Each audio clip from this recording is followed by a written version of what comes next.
we are going to discuss about the residential status of individuals in income tax.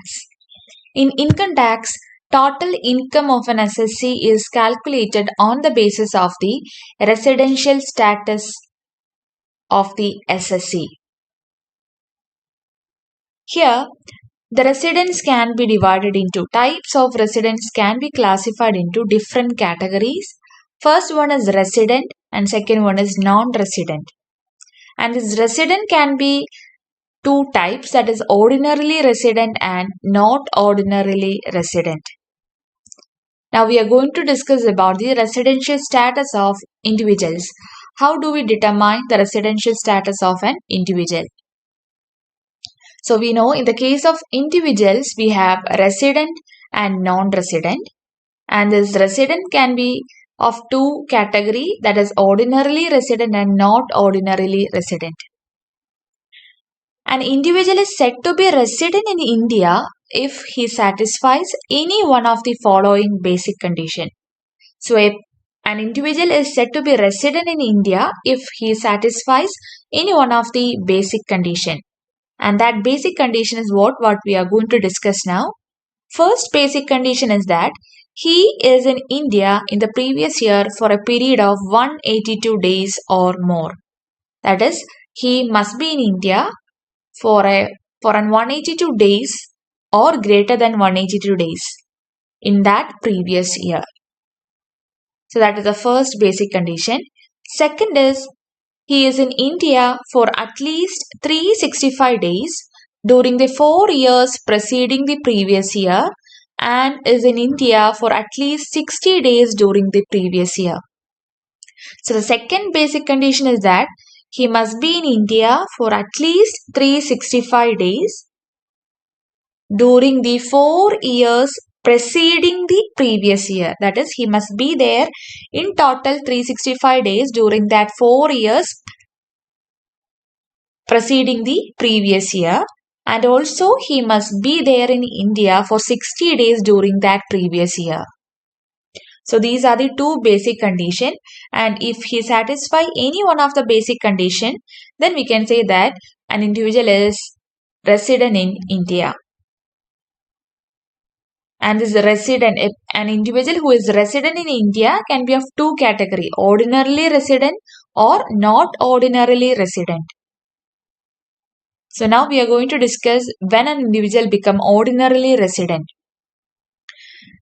An individual may become ordinarily resident in India if he satisfies both of the additional condition besides satisfying any one of the above mentioned basic condition. So an individual becomes ordinarily resident if he satisfies both the additional condition that we are going to discuss and also any one of the basic condition. So if he satisfies any one of the basic condition and both the additional condition, then we can say that he is an ordinarily resident. So the additional condition is, first one is he has been resident in India in at least 2 out of 10 previous years preceding the relevant previous year. So the first additional condition is that an individual should be resident in India for at least 2 years during the 10 years preceding the previous year. So that is the first additional condition.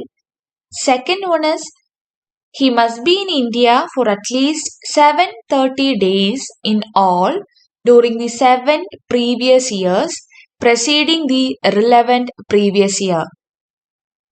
So the second additional condition is that he must be in India for 730 days during the 7 years preceding the previous year.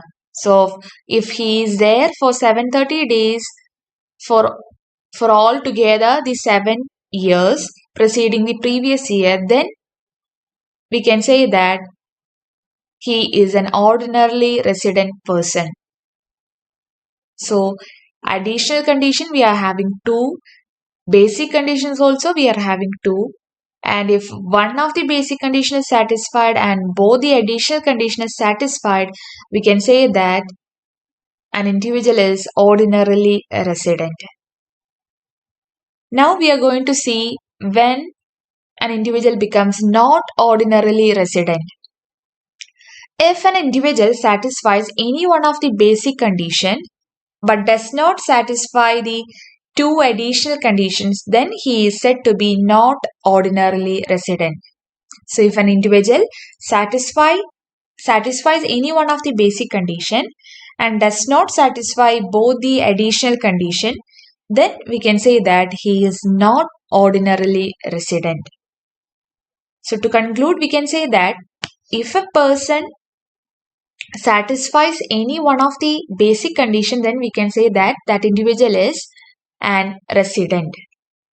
And if he satisfies both the additional condition also, then we can say that he is ordinarily resident. And if he does not satisfy the additional condition, then we can say that he is not ordinarily resident. The second category is not resident. That is, if an individual satisfies none of the basic condition, then he is said to be non-resident. So if an individual does not satisfy any one of the basic condition, then we can say that that individual is non-resident. So this is about the residential status of an individual. We have resident, which is of two category, that is ordinarily resident and not ordinarily resident. And the second category, that is non-resident. Thank you.